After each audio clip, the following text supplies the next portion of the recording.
Shalom. We have another double portion this week, Acharei Mot K'doshim.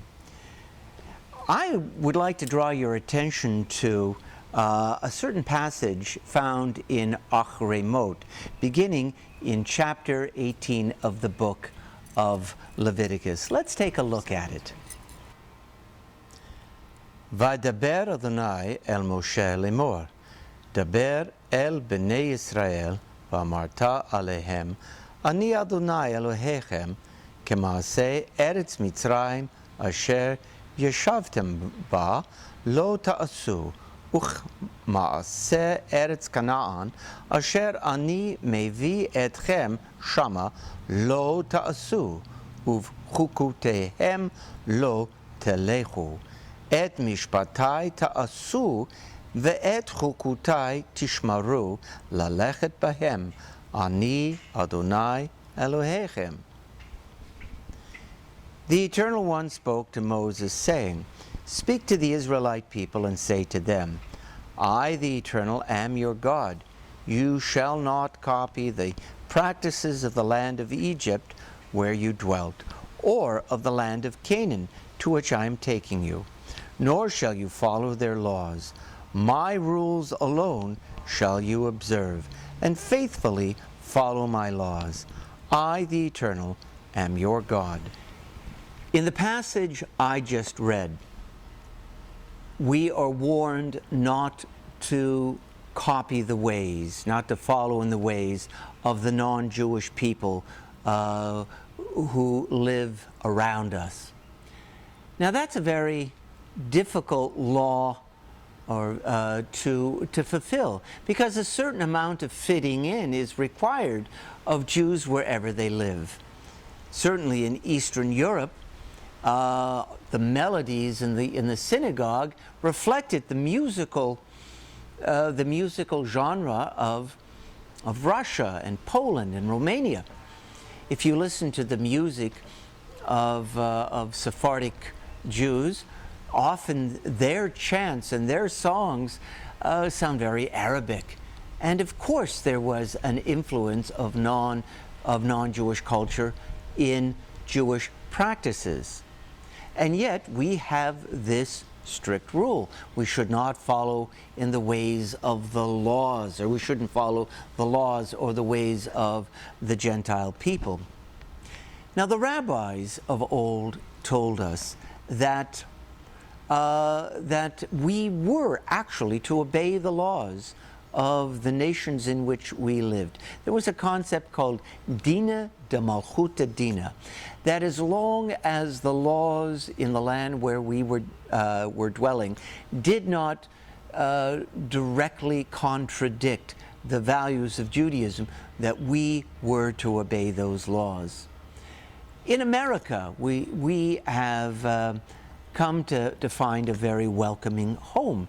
And I don't think there are any more American people or Americanized people than the Jews. And yet, we find ourselves having to make decisions about how far we assimilate into American culture.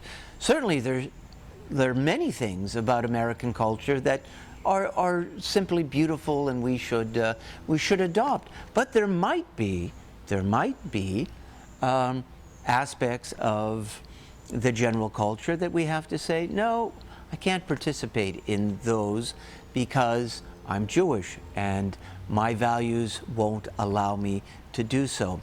I'm going to show you now a passage from the Talmud, from Tractate Sanhedrin, page 39b, that give us a little bit of a framework, kind of a standard by which to judge how far we can adapt to the practices of a non-Jewish culture.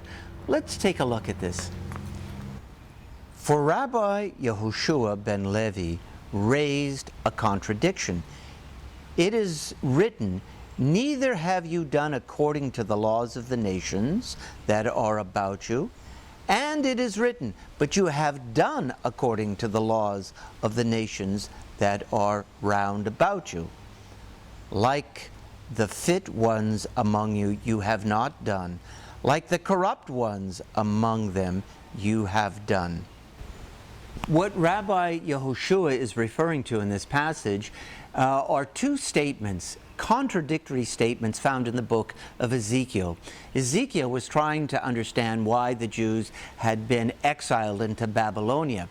In one statement, Ezekiel says, you have followed in the ways of the nations.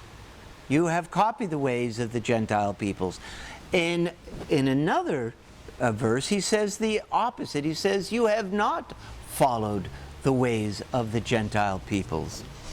And what Rabbi Yehoshua concludes is that what we did, the sin of our people back then, was that we copied the bad examples of the Gentile peoples, where they were doing things that were immoral, unethical, or cruel. We followed those. But there were practices of the Gentile peoples that were very good. We did not copy those. And so I see here a standard by which we can decide how much to assimilate into a Gentile culture like America. We should copy the good practices of our non-Jewish neighbors. The ones that are not so good, we should avoid. It's very simple. Not all the practices of non-Jewish people are bad. Sometimes they're worthy of our adopting and copying. This reminds me of a story of one of my favorite characters in the Talmud, Shimon ben Lakish.